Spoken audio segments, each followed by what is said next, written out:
আমার কাছে রবিবার মানে খাওয়া দাওয়া ঘোরাফেরা মজা করা আরও অনেক কিছু। হ্যালো সবাইকে, কেমন আছেন? আজকে যে শাড়িটি পরে রয়েছি, এত সুন্দর শাড়িটা যে কি বলবো। যেমন কালারটা সুন্দর, তেমনি কমফোর্টেবল। সকাল 6টার অ্যালার্ম দেওয়া ছিল, কিন্তু আমাকে যেতে হবে 8টার সময়। এবার তাড়াহুড়া করছি, যেটা হয় আর কি, মেয়েদের যাওয়ার সময় তাড়াহুড়া করি। জলদি জলদি স্নান করে রেডি হয়ে বসে পড়লাম যে কি পরবো। একটা পুরনো গলার ছিল, সেটাই পরে ফেললাম।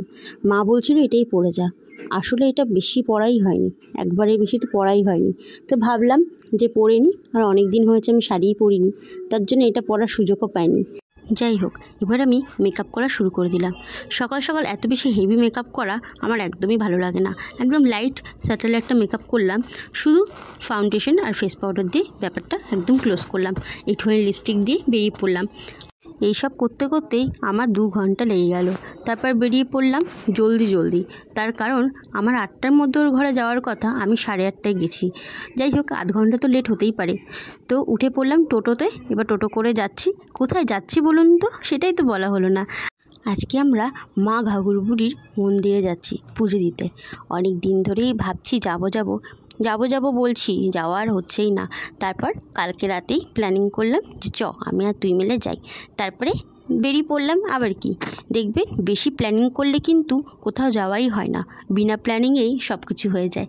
এসে পরে দেখছি আজকে একটু ভিড়ের পরিমাণ কম। মানুষের নানা স্থান দিয়ে এখানে এসে মায়ের পুজো করে, কিন্তু আজকে ভিড়টা কম। তার কারণ আজকে রবিবার।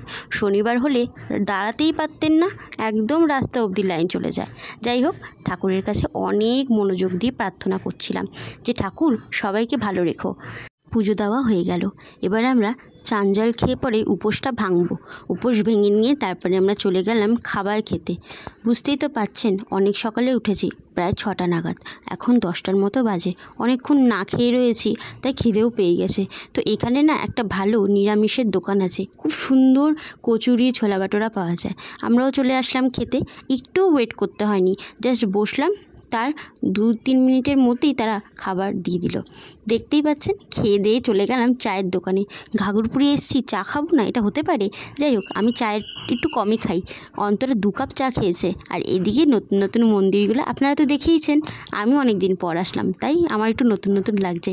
এই জায়গাটা একটু বড় হয়েছে মনে হয়, আর অনেক গাছও লাগিয়েছে।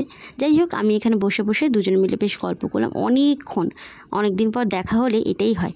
যাই হোক, আজকে খুব সুন্দর একটা মুহূর্ত কাটলাম। টাটা, দেখা হচ্ছে অন্য ব্লগে।